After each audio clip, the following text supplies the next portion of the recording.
এই জাতীয়করণ করা হবে পর্যায়ক্রমে, অর্থাৎ যারা বিধিবিধান মেনে, অর্থাৎ জাতীয়করণ হোক, এমপি হোক, সরকারি একটা বিধান রয়েছে, নীতিমালা রয়েছে, এই বিধিবিধান মেনে যারা পাঠদান করেছে, যথাযথ কাগজপত্র এভিডেন্স আছে, তাদের সকলকেই পর্যায়ক্রমে ধাপে ধাপে এমপিও সকলকে করা হবে।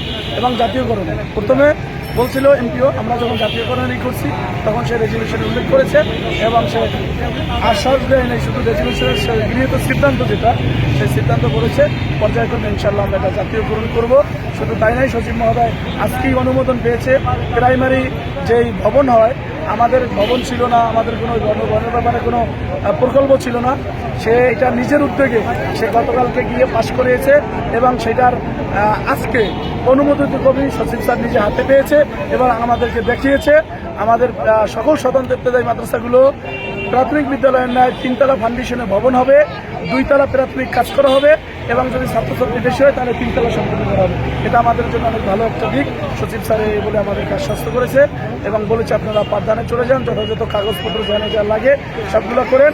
আরও ভালো হয়েছে যে তারা বলছে আমরা তো এই দপ্তরে নতুন আসছি, অথবা আমরা অনেক কিছুই বুঝবো না, আমাদের থেকে তারা সহযোগিতা চেয়েছে যে আপনারা একটা কমিটি দাঁড় করে দেন, যেই কমিটিটা আমাদের সরকারি মানুষের সাথে বা যারা এই বিষয়ে কাজ করবে তাদের 13 সদস্য হতে পারে বা 15 সদস্য একটা কমিটি করে দেন। তারা প্রতি সপ্তাহে এটা নিয়ে একটা, যতদিন পর্যন্ত বাস্তবায়ন না হয়, প্রতি সপ্তাহে একটা করে বৈঠক করবে এবং কি কি কাজ হবে, কি কি সমস্যা আছে এগুলো সমাধানের জন্য সবাই মিলে কাজ করবে। এতটুকু সচিব স্যার আমাদেরকে আশ্বাস করেছেন। আসসালামু আলাইকুম।